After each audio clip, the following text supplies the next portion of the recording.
kita ambil saja contoh di event terakhir ya. Jadi ada kegiatan kelima, di mana ada fase A, fase B sama fase C.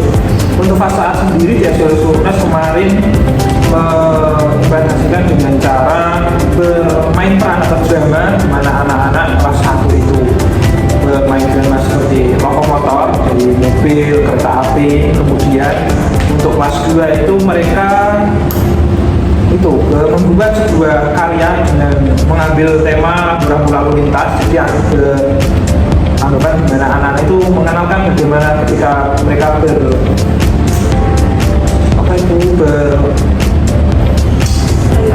ya, itu yang mengenalkan gimana saat mengenal kendaraan, bagaimana mereka bisa berhati-hati saat ada rambu ini, mereka harus melakukan apa, berhenti ataupun semacamnya. Kemudian untuk di kelas 3 dan 4 mereka itu mengambil tema zoo. Jadi mereka tuh ada yang memakai kostum hewan-hewan, kemudian ada yang memakai pakaian yang tugas hewan di kebun binatang dan lain sebagainya, dan ada yang sebagai pengunjung di mana mereka menerapkan bagaimana larangan-larangan di kebun binatang seperti tidak memberi makan sembarangan kepada hewan, kemudian membuang sampah sembarangan maupun berkata kasar dan berperilaku baik kepada hewan-hewan yang memang dilindungi ya.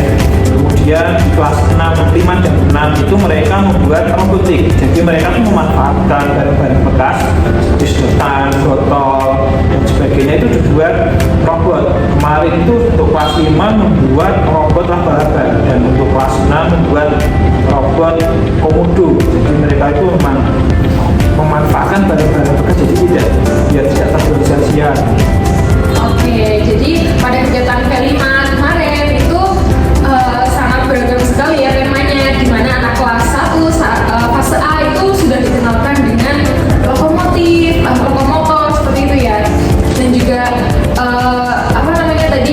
juga dikenalkan dengan rambu-rambu lalu lintas. Selain itu penanaman karakternya juga tidak kalah dengan membuat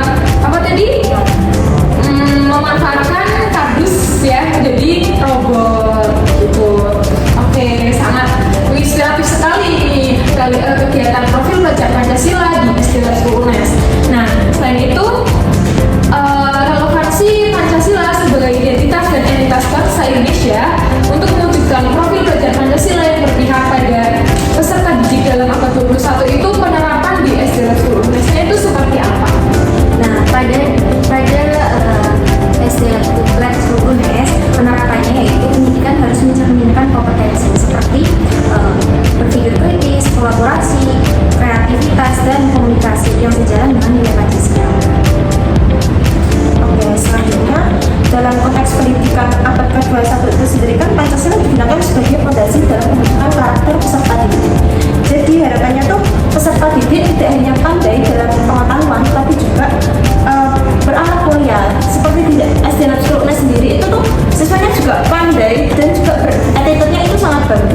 bisa menarik beberapa kesimpulan.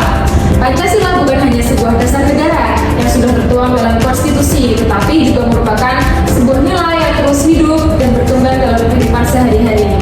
Nah, di abad 21 ini, di tengah tantangan globalisasi dan perubahan yang sangat cepat, Pancasila tetap relevan sebagai identitas bangsa yang menyatukan keragaman dan juga memperkuat karakter bangsa Indonesia. Nah, sebagai generasi muda,